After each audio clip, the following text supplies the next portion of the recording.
I know you're frowning. The title is weird, I know, but if you could just give me a moment, I'll explain. I'll have to be fast though, I don't know how close they are. Essentially, I ordered myself on the dark web. I'm a drug user, I'll admit it. Weed is my usual go-to, but I buy that off my friend. If, however, I want something a little heavier, like acid or coke, I just order it off the dark web. It's surprisingly simple. A few clicks, some Bitcoin transfers, and then boom, I have acid in my PO box. But I'm also a curious guy. The dark web has always intrigued me. Up until a few days ago, I had only been on there to buy drugs off of sites that some of my friends gave to me. But late one night, I was sober at home, which was a rare thing for me.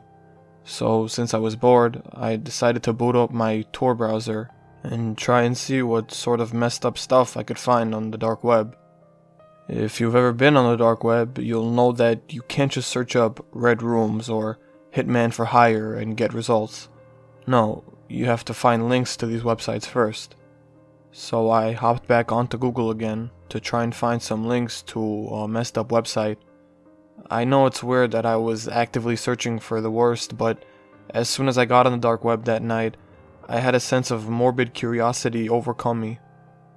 Anyway, I spent a little time while trying to find some links. Anything that I found, though, was either too tame for me, or the links didn't work. At this point, I was about ready to give up, and I wish I just had. But in one final attempt, I clicked on Reddit. Hopping onto a deep web, I didn't think I would find anything, so I just scrolled through hot for about half an hour, before sorting by new. Then I found it. One simple text post titled Slayer's Assassination and Life-Ruining Services. In the text box in the post was what seemed to be just a random assortment of numbers and letters. It took my tired brain a second to figure out what it was, but I realized pretty quickly. It was a link, presumably to a Hitman website. So I decided to paste the link into my dark web browser, and what do you know, it worked. But before I decided to go any further, I figured I should go back to Ops Profile to see if they had posted any other dark web links. However, when I went back to the post in question, Ops Profile was deleted. Weird. Anyway, I reopened my dark web tab and hopped onto the site. Up along the top of the website was its name, Slayer's Assassination and Life-Ruining Services, and next to it, what looked to be a skull inside of a crosshair. I chuckled when I saw that. The site must be a fake. Upon scrolling down, however, I was not disappointed. There was a paragraph of white text on a black background, and a small box to the right of the text that just said, Place an order. The text was the main part though, as it took up most of the page. It read, Slayer's Assassination and Life-Ruining Services offers everything from acid attack, crippling, blinding, castration, torture, rape, beatings, and good old death. We have the lowest prices out of any other company running similar services, and we are worldwide. We have a dedicated and experienced group of staff based all over the world, so if you need someone to be assassinated, or maybe you just want them scared for life, don't hesitate to contact us. Again, I laughed. This had to be satire, right? Hell, I was even tempted to order it on someone, just to see what would happen. Ironically, I actually have half a decent job, so I can afford it. Better not to risk it though, I thought to myself. I was about to close my computer and call it a night, when I heard a knock at the door. I live alone, so it was unusual to get visitors, especially so late at night. But when I opened the door, it was just my good buddy Mark, who also happened to be my weed plug. As I opened the door, he didn't hesitate to let himself in and shove a big baggie full of pot in my face. This, dude, is the best shit I've made in a minute. We gotta try some. I couldn't say no. Cut to a couple of hours later, it's early morning and Mark and I are chilling on my couch, both blazed as hell. He suddenly decides to get up, and I assume he's going to get some leftover pizza, but he walks over to my desk and computer. Slayer's Assassination? Are you gonna kill someone or something? he mutters. What? I replied. Your computer, dude. It's got some hacker stuff on it. It's the dark web, man. Don't mess with it. At this point, I'm still on my couch, half asleep and not paying full attention. However, I sat up pretty fast when he said the words, "Hey man, let's order a hitman on you." I hopped up and walked over to my PC. Part of my brain was screaming, "No, what are you doing?" But the majority of my brain, which was also the high part, was thinking about how funny it would be to order a hitman on myself. So I agreed. I did make him get out of my chair though, because I didn't want him seeing what my credit card numbers were, as I transferred some Bitcoin. At the end, after I wrote all my personal details like my address, age, and even a photo, I had selected what I wanted to happen to me.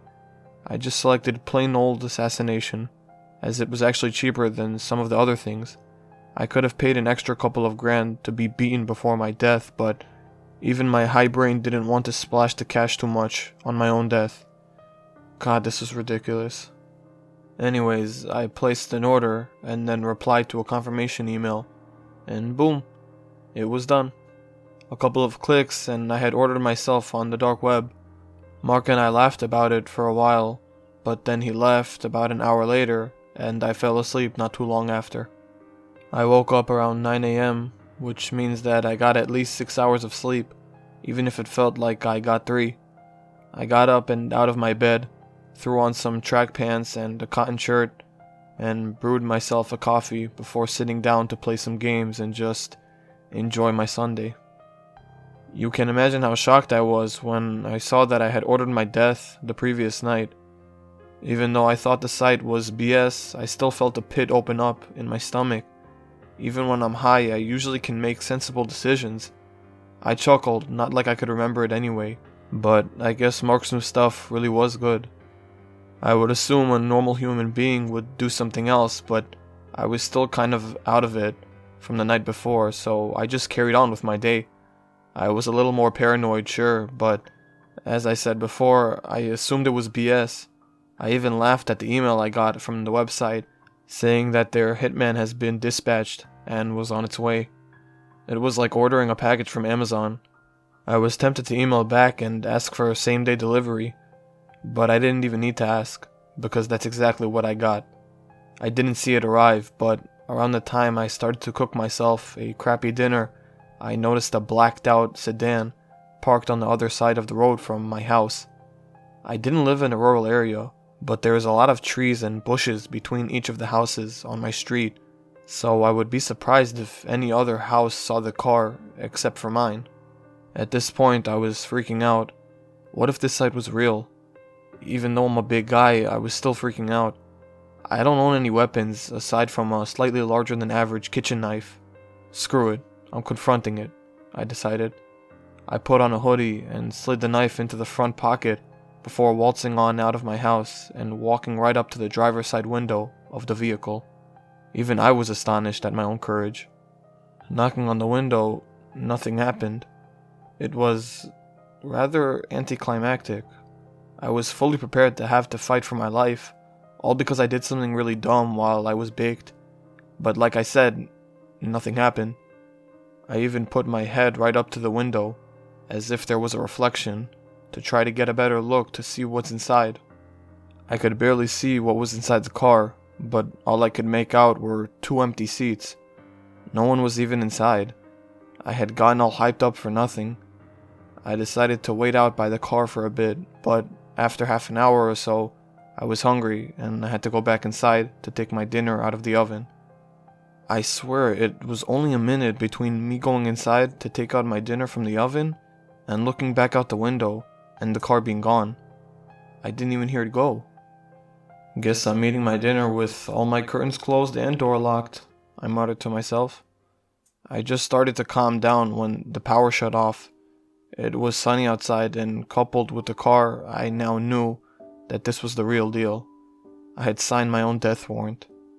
I ran into my upstairs bedroom and locked the door, and then hid under my bed. I couldn't call the cops. What would I say? "Oh, hello, sir. Turns out, while super high, I paid $5,000 to some anonymous hitman to kill me, and now he's arrived. Send an officer ASAP." Please and thank you. So I just stayed hiding under my bed, and I still am now. I've been here for an hour now writing this. Think of this as my epitaph. I know I'm screwed. Just a minute ago I heard my back door slowly creak open. This piece of writing may seem humorous to you, the reader, but in reality, as you read this, I'm under my bed, praying to a God that lost all faith in me years ago to spare me, to let me go.